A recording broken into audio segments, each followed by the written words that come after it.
Becoming a sustainability ambassador and coming to Vietnam has just been so inspiring. I'm so proud that I work for a company that is investing so much in this country, because investing in education sounds fantastic, but it's not until you're here and you see on the ground the difference that that's making and the positive ripple effect that it has on communities, you really understand the difference that's being made. And it's been really encouraging when you speak to the children that they understand that it's only with a good foundation, a good education, that they're going to be able to become the doctors or the scientists, the teachers, the policemen of tomorrow.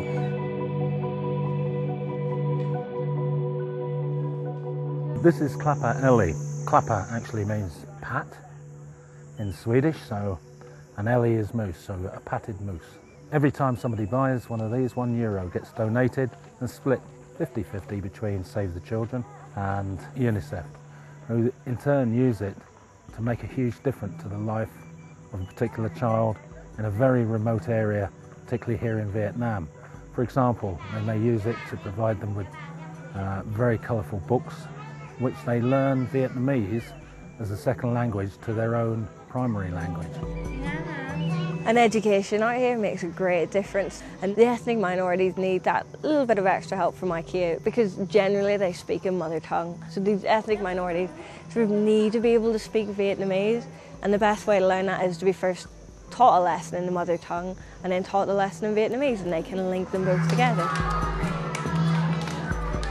The money is well spent. It gives the ethnic minorities within the area such a great education and a lot more confidence, and the communities are just so together and really want the children to do well for the future.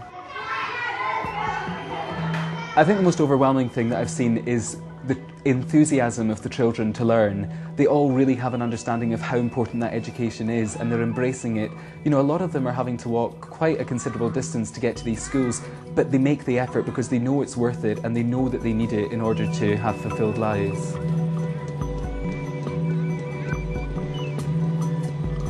Well, I suppose I'm like most people in the West. I give education, third world countries, very little thought whatsoever. And what I've noticed here over the last couple of days is that children from the city have far more advantages than those that live out in the rural areas. For example, even to get to school, some of the children would have to travel 10-15 kilometres, and not in a car, they'll actually have to walk. So even getting to school is a challenge, and as far as I'm concerned, that sort of challenge, if it's met by the children, should be met by us.